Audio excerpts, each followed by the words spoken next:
इस दुनिया में ठगों की कमी नहीं है। मौका मिलते ही ये ठग कई बार इतना बड़ा चूना लगा देते हैं जिसकी भरपाई करना मुश्किल हो जाता है।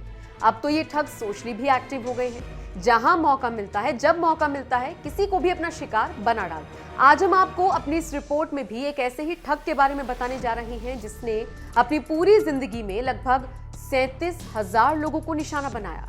136 देशों के 37,000 लोगों को उसने ठगा।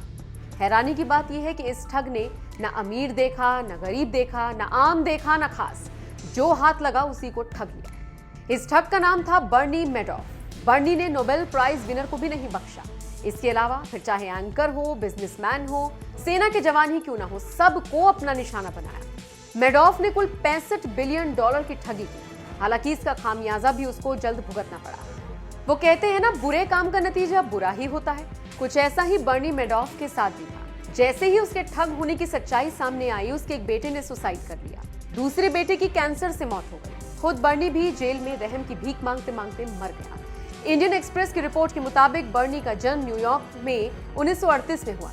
पहले वो अपने भाई के साथ मिलकर स्टॉक ब्रोकिंग का काम करता था। इस बिजनेस में उसने जो भी पैसे कमाए, वो पैसा उसने छोटी कंपनियों के शेयरों में इन्वेस्ट कर दिया।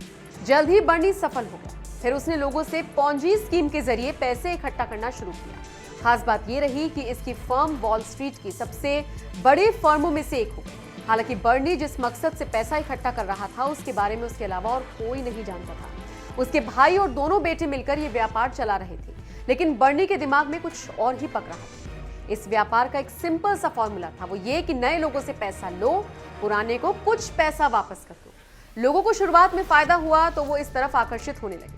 इसी तरह बर्नी पैसे लेता और मार्केट में उसकी वैल्यू बढ़ती गई। इस बिजनेस में कई बड़ी हस्तियां भी इन्वेस्ट करने लगी थी। हालांकि ये कंपनी तब डूबनी शुरू हुई जब 2008 में मंदी का दौर आया और लोगों ने अपने पैसे निकालने शुरू कर दिए।